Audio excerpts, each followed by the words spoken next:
Welcome to the J3U University podcast. I'm your host, John Jewett. And I'm your co-host, Luke Miller. Our mission is to elevate the physique coaching standard and deliver the highest level of competitors to the stage. Let's jump into today's episode.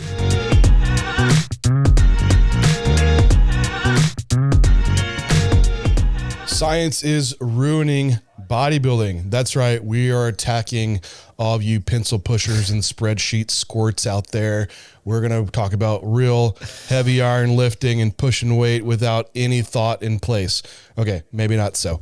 But we're going to address a few things that have been coming up around just overthinking the science application and staying on paper and kind of losing sight of what needs to actually happen in the gym. But today we're going to get you more out of your training and your programming and address a few things regarding stimulus and what you should be doing with your volume.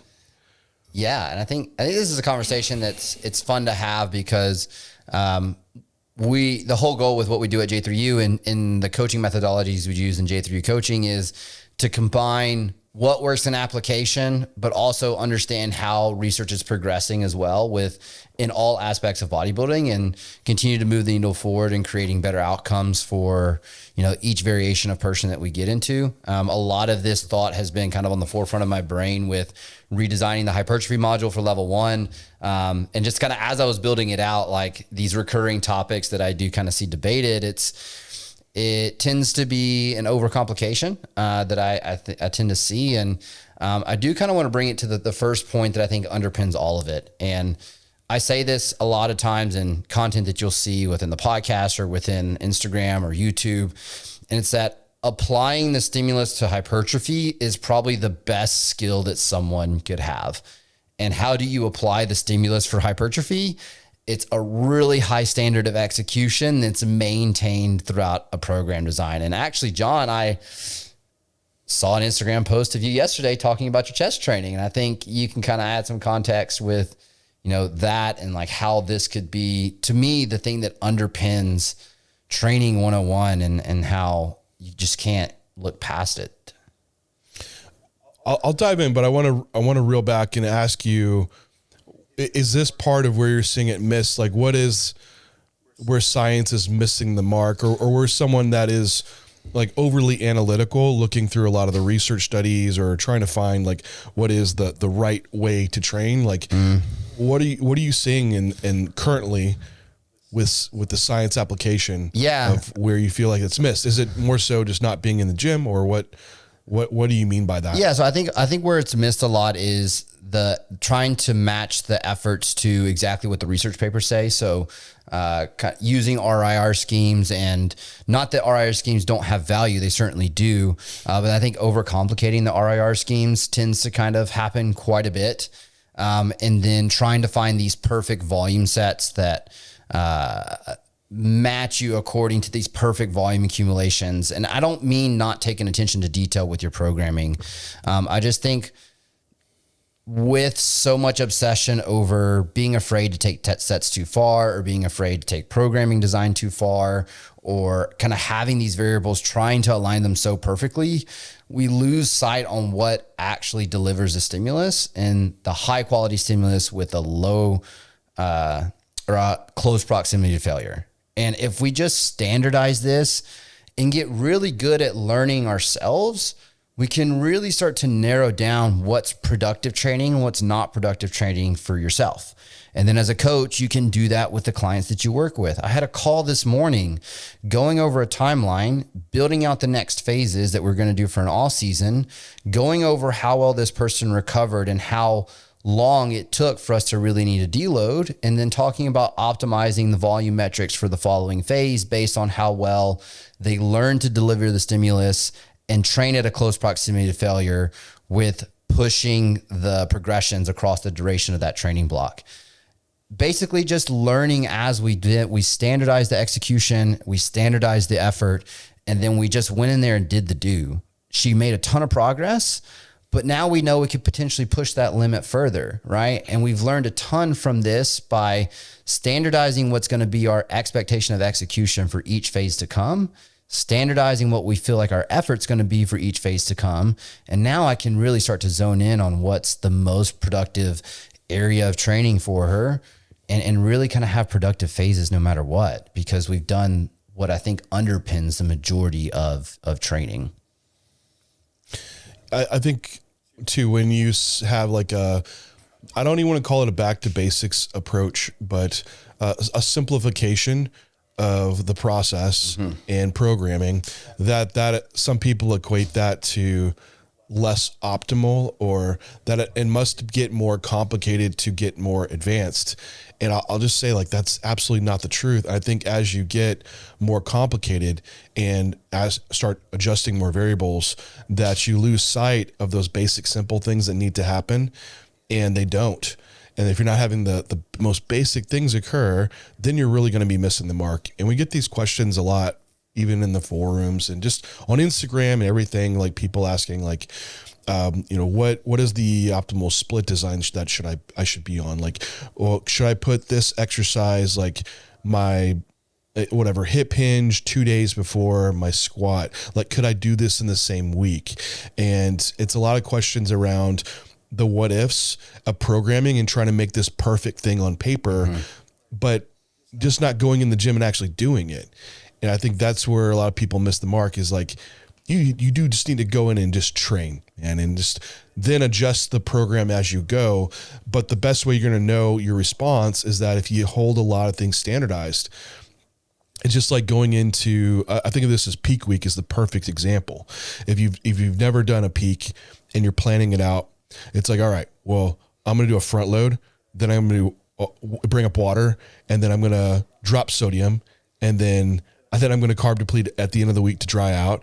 Then I'm going to do a diuretic. It's like, dude, you're not going to know what's happening if you do all these variable manipulations. Like, why not just first look at like where you're at now, and then make some slight adjustments, hold those standard, and that could be more than enough to get the job done. And same thing with training. Like, see where you're currently at, make some slight adjustments and hold those steady and let them play out, and then make your adjustment from there. So, going back to what you're bringing up with, earlier on, trainees trying to adjust RAR targets, throughout the week, or volume targets throughout the week, and find this optimal point. It just gets overly complicated for that one to some person to pull out if they're even making progress or not. So I think the back to, hey, you need to learn what to do in the gym and standardize just a good quality set first and maximize that. And then that kind of dictates a lot of these other things that people are asking about. Like, how much volume should you do in the day? Could you back squat and deadlift in the same week? Well, a lot of it depends on what's that quality of stimulus you're generating, and also the amount of fatigue that's created. And you find that out by doing it, and just have to get in the gym and see how it goes. Yeah. And so Luke, go ahead. No, yeah, I think one thing too to kind of pull out with that, because I just don't want to leave it off the table, is, especially for those earlier people, is learning to close the gap between technical and mechanical failure, right? Is like a lot of these people from a skill acquisition standpoint are reaching this technical failure within sets before they're even kind of seeing a mechanical failure. And so we might even be needing to look at, how much actual value are they getting from an effective reps out of a set, because they're more seeing breakdown in form before they're even able to kind of take sets to, a lot of effective reps, right? Which is where we potentially could start to argue, and I don't think we need to get here, but because I do want to get into some of the stuff that you've pulled out and kind of seen within the chest training, but being able to standardize effort will actually, over time, as you gain experience and go through the skill acquisition process, gain effective reps as you're able to kind of narrow that gap between where you lose technical failure and then getting a closer proximity to actual failure from a muscular standpoint. And to go back to our clickbait, first hook that we put in here, it's not to say that science is actually truly ruining bodybuilding training. It's by far helped it. But I think some people are looking at science first, before they've actually seen what's been done in the trenches for years. And then through that, then we look at science and see, gain some understanding of how we might want to refine that approach more, or, utilize that in programming. But we don't build all programming purely off what studies say, because it's not the purpose of studies. And that's why we have coaches with years of doing this, of like, that's the people you want to listen to, that are producing the result that you want. Research studies aren't testing that. They're testing just individual variables. So with science, just even talking about RIR and proximity to failure, like all these conversations came about because of the literature was testing it and having to define these terms. So now we have this great framework to kind of work on, even have these conversations to improve our training, but it gets murky when it gets applied. So it's a great point to bring up that with proximity to failure, like someone that is earlier on, they're not probably going to be achieving that high level of proximity to failure in their target muscle and be able to take it there without form breakdown or bringing other muscle groups into play, like someone that is advanced. So almost as you get more advanced, you are going to close the gap of proximity to failure within your target muscle more accurately and generate less fatigue as well. But so it's a skill set that you do need to learn.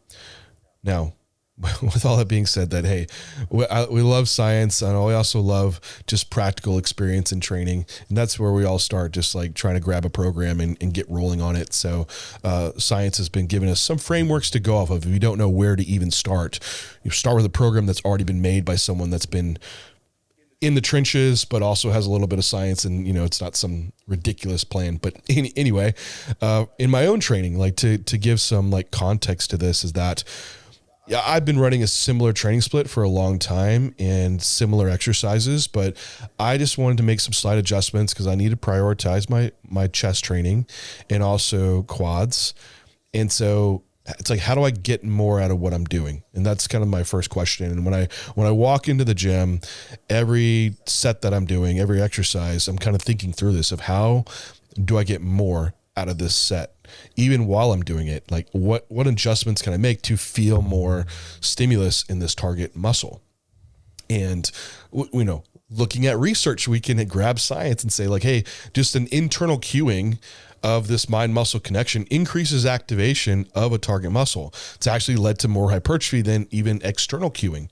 Now, if you get more advanced, you'll get more skill set in this, but throughout this last chest workout I did add a little bit of volume in, but however, like midway through the workout, I was like, my chest was just full blown pumped. I'm not chasing a pump, but it's something that I usually don't get training chest because I have all these other muscle groups that wanted to take over, and that internal cueing of just like, I was on the Smith machine trying to squeeze the bar together. And I was like, holy crap, like I'm getting this huge chest contraction and my loads dropped down, but the stimulus was so high because I was moving the load with the pecs is what I want.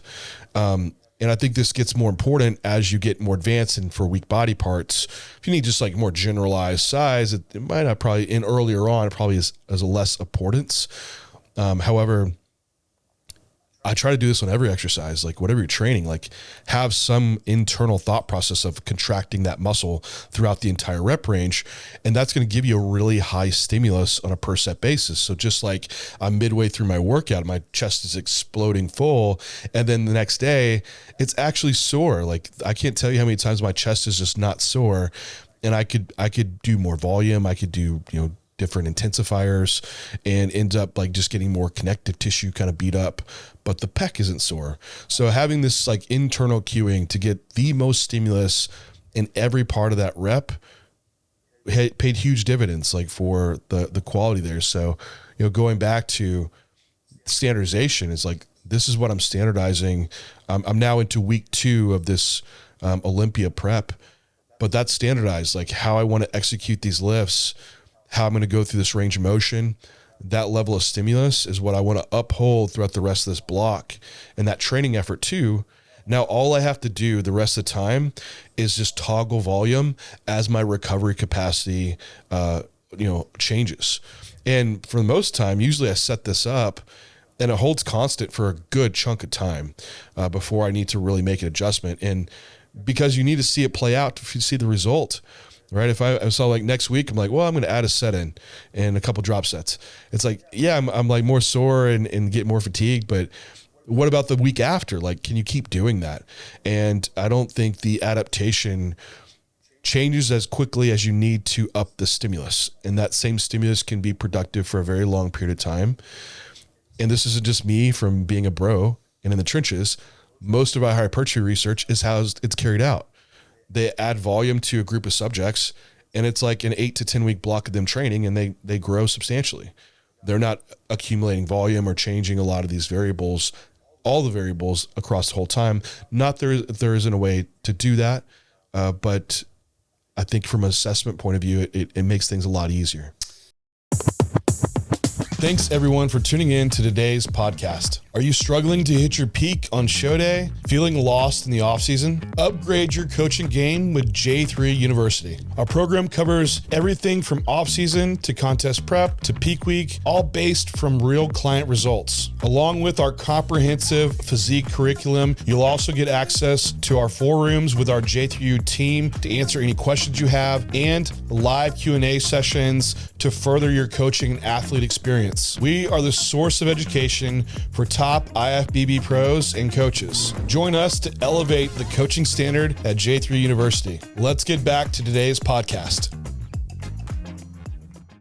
I think the assessment piece is where I really kind of see the value in that. And there's actually a paper in there that does in the new hypertrophy module that does a comparison of like a non-individualized program plus a comparison of like a 20% increase off of their previous baseline, right? And compares those outcomes. But I think this is kind of where the assessment piece as a coach is really important because, and it's kind of why we built the whole AHO module, right? Is my assessment of someone's progress is largely dependent upon how well they execute patterns, right? It's like, I can't toggle a lot of program variables accurately if we're not even getting the initial portion. And so a lot of these things like John's talking about with the chest training, we've put all that into AHO because we saw a need from a coaching perspective to build out this course that allows us to standardize the core root of programming. Standardizing that allows us to then more accurately place volume metrics within the program, see how someone adapts, how someone recovers, and then start to toggle that according to someone's individual recovery capacity, and then build out successive blocks based on kind of understanding this. And when you're at John's level, like John's at the point where he knows his stuff's so predictable that he knows, when that deload's going to come, like down to the week. He knows what's going to drive adaptation, how to toggle other body parts up and down based on what the specialized block is.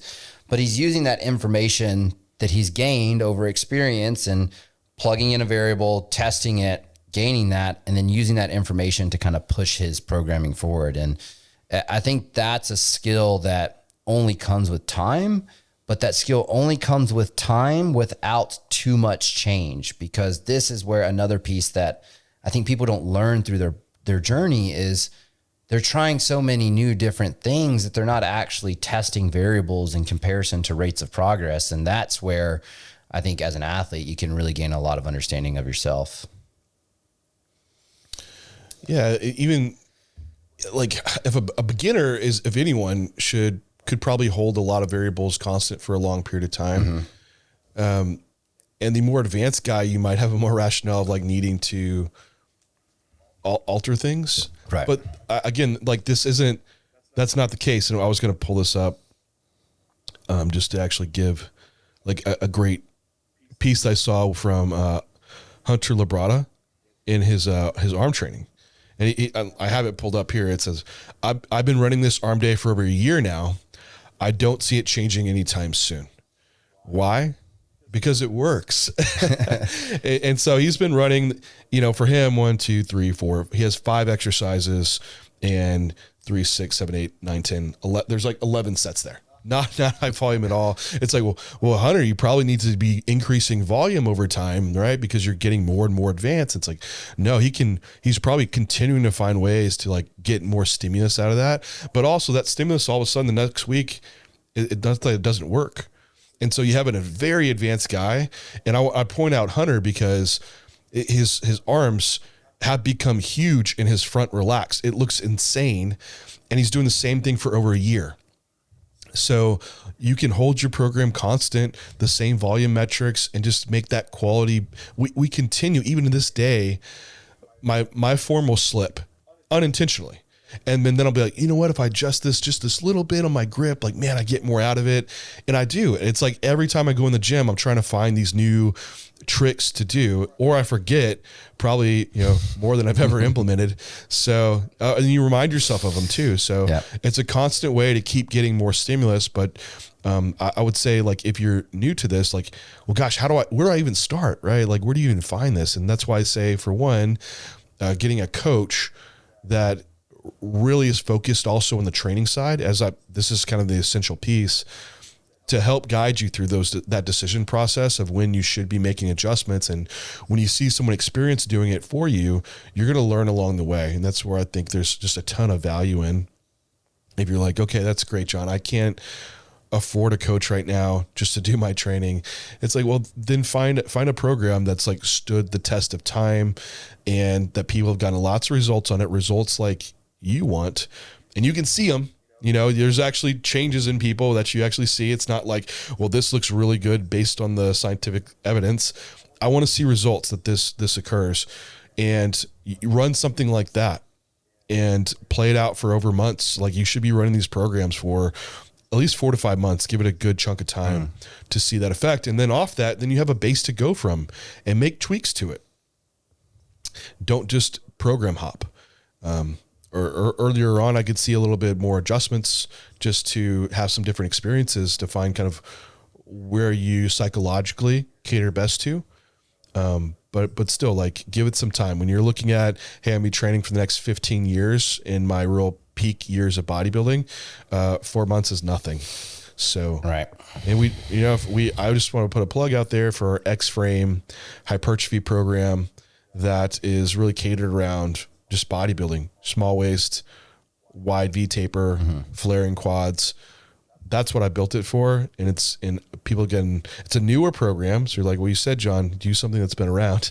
It's like, fair enough. I've been around for a bit, but also this has come out for several months now. I've had excellent feedback off it, but it gives you a good basis of what I've learned experiential wise and also in scientific literature to pair well with that. So I think it's a good mix and balance of both. But anyway, I think the coach piece is probably where you're going to gain the most value. Yeah, without a doubt. And I think helping toggle the variables as you go through different phases is probably the big piece. And it's kind of funny, like we actually put a case study in the new hypertrophy module of me. And I was looking at like that program. I had to have a nostalgic moment looking at that program design, right? And like what was sequencing that program into the other one. And I was surprised how like little actually changed in the setup. It was more just like toggling that volume metric up with a little bit of a toggle of the leg volume metric down. It's like, it's not a ton change. It's just like a slight toggle. Like it drove such a upper body bias progression within that side by side that now that I've mentioned on the podcast, I might have to put up for people, but it was cool to see. Cause like you just need to revisit it. Right. And I'll send people to revisit AHO, people who have taken AHO over a year ago. I'm like, hey, like if you're struggling with something, go revisit it. Like there's so much good information in there. Like the more you do this, the more you realize like a lot of the things that work just simply work. Not to get on a side tangent here, but on that program you had, was that the one where there was an actual arm day? No, there was no actual arm day. It was the one that the leg sessions actually started with arm work. So there was like, there was like 8 sets of lateral delt and 4 sets of biceps and 4 sets of triceps that started the leg sessions. Okay. So it was not too much of a toggle. Like the hamstring volume came down a bit because like we were doing more back work on that hamstring day. And it was just like a drop of some leg work and a shift in some arm work into that leg day. And that was pretty much it. Like it wasn't too much more. Like it wasn't even a split change really. Yeah, no, that makes sense. Like I made a YouTube video on push pull legs, like the training splits you should be doing for if you need arms, basically. Yeah. Clickbait title, but anyway, point being is like sometimes just shifting your volume to a beginning of the session drives the stimulus so high. That's what you needed. A lot of people like say with arms, adding it to the very end of your push and pull days, just for the guy with the weak arms, it's just, they don't just get enough out of it. So like for Luke, moving it to the front of leg day, like you're fresh, you drive that stimulus, and that's enough to just keep keep progress moving on for what he needed. And that was the next shift, program progression that needed to take place. Maybe if we still keep needing more arms, maybe that even has to shift more to where now Luke has an arm day and doing some arm work in the beginning of the session. That was probably a compromise, Luke, because I think you'd fight me if you just had an arm day. That probably was a compromise, because I think I told you I'd be bored of tears with an arm day. Yeah. Oh, man. But yeah, I mean, it's fun to look back, and it's like, it's interesting, like how much you can get out of a same program design with just toggling movements that are probably replacements of each other, just based on like if you get niggles or injury profiles or things like that, right? And man, it drives me up a wall when people are like, I need program change every X amount of weeks, like 7, 8, 9 weeks, plug in the number in that sub 10 category, right? And it's like, you're like barely building progressions off of this at this point. So yeah, I mean, I think you need to be excited for your training. And so if there's like a no harm in an exercise swap that gets someone excited to go in the gym, that's cool. I think like for the level you want to be at, like, hey, I want to be a pro, I want to be at the Olympia, you're going to have to do some things that you might not want to, but you just need to do. Like one being, we don't switch your entire program, every week for fun.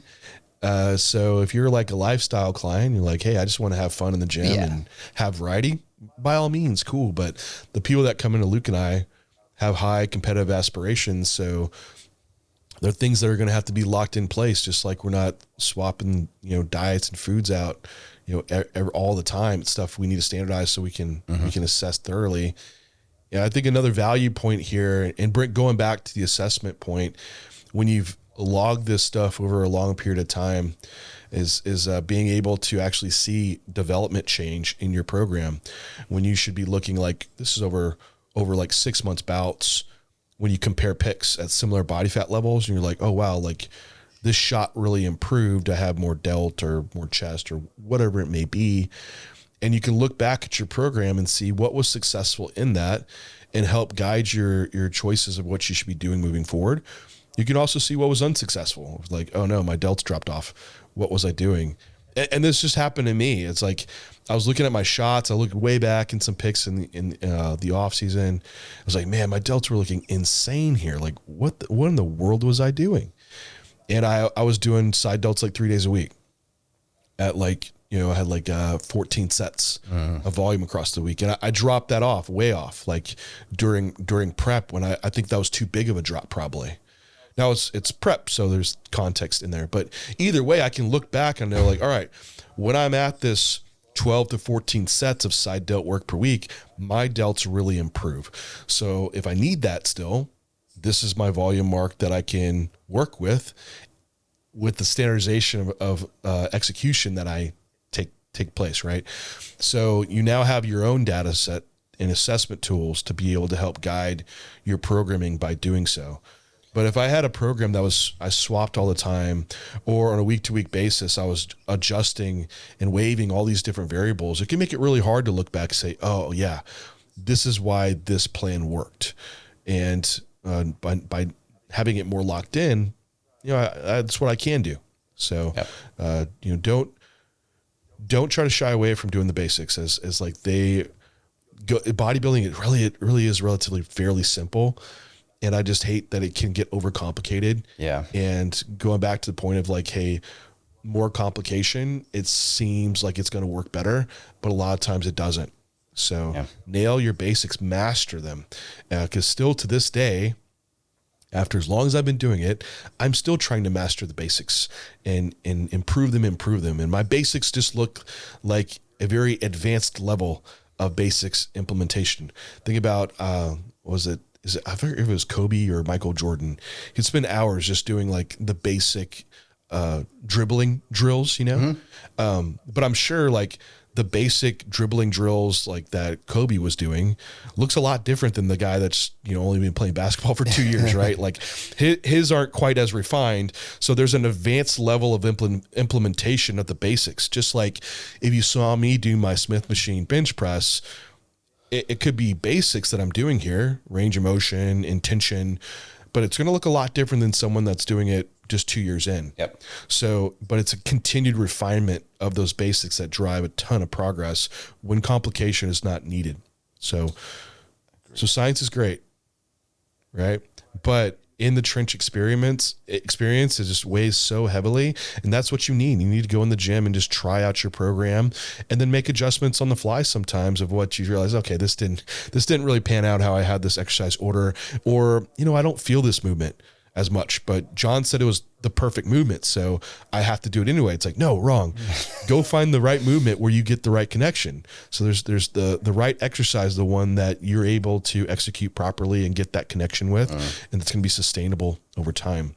So science is not bad. It's not ruining bodybuilding. It's definitely helping it, but don't get stuck in your spreadsheet. Go get stuck in the gym and gain that experience and execute your lifts, standardize them, and then let that be where you can toggle up volume as you've assessed running these programs for bouts of months. Yep. Anything else closing, Luke? No, that hit it. That got it off my chest. We're good. All right. Well, everyone, thank you for tuning in, and we will talk to you next time. Peace.